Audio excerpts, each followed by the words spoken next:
क्षेत्र तुमुरा का चमत्कार।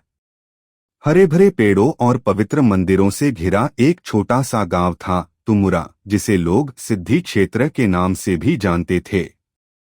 कहते हैं यहाँ की मिट्टी में भी आशीर्वाद बसा है और मंदिर में की गई हर सच्चे मन की प्रार्थना जरूर पूरी होती है। इस गांव में रहती थीं 3 अभिन्न सखियां, यशोदा, पुष्पा और पूजा। यशोदा शांति और मर्यादा की प्रतिमूर्ति। उसकी मीठी वाणी और सलीका हर किसी का दिल जीत लेता। पुष्पा ज्ञान की देवी, किताबों की दीवानी, हर उलझन का हल उसकी तेज बुद्धि में छुपा रहता। पूजा रंगों की जादूगरनी, जो तस्वीरें वह बनाती वे जैसे बोल उठती।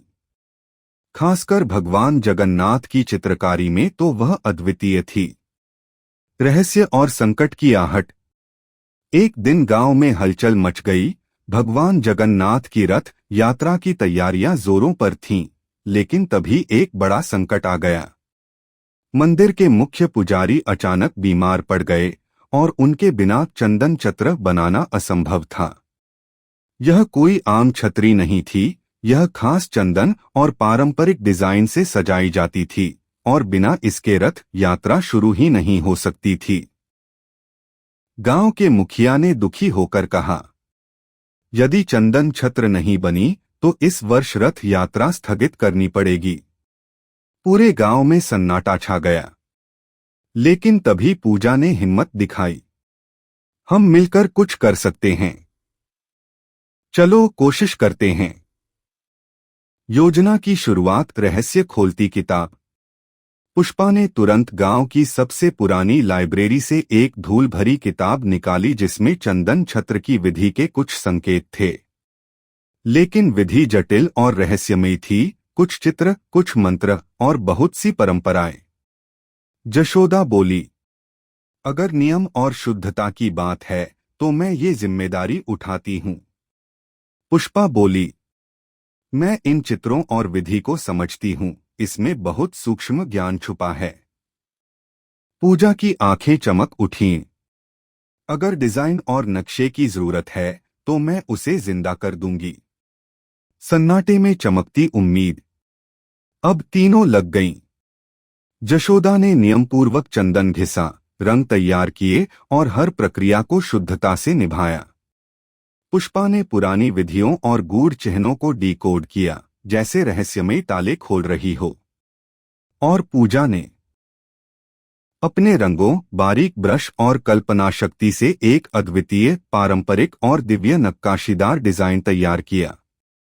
एक रहस्यमयी रात।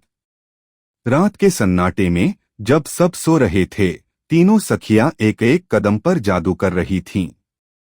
कभी पूजा की कूची से चमकता दीप निकलता, कभी पुष्पा किसी मंत्र को समझती, तो कभी यशोदा ध्यानमग्न होकर पूजा सामग्री तैयार करती, जैसे कोई गुप्त मिशन चल रहा हो। एक अद्भुत यज्ञ जहां सिर्फ श्रद्धा, मित्रता और कला का मेल था। सवेरे का चमत्कार। सुबह जब गांव वाले और पुजारी मंदिर पहुंचे तो सभी अवाक रह गए। वह चंदन छत्र जैसे आसमान से उतरा हो। उस पर बना डिजाइन ऐसा था जैसे भगवान जगन्नाथ की कृपा स्वयं उकेरी हो। बूढ़े पुजारी, जिनकी आंखें छलक पड़ी, बोले, बेटी, ये वही नक्शा है जो मैंने वर्षों तक बनाकर संरक्षित किया था, पर तुमने तो उसे आत्मा दे दी। जयकार और सीख। जय जगन्नाथ, जय जगन्नाथ की गूंज से गांव गूंज उठा। रथ धीरे धीरे मंदिर से निकला और ऊपर लहरा रही थी वही पवित्र चंदन छत्र जो 3 सखियों की मेहनत, श्रद्धा और विश्वास का प्रतीक बन गई। कहानी की सीख। जब कला, ज्ञान और श्रद्धा एक हो जाए और सच्ची दोस्ती साथ दे तो सबसे बड़ा संकट भी अवसर बन जाता है।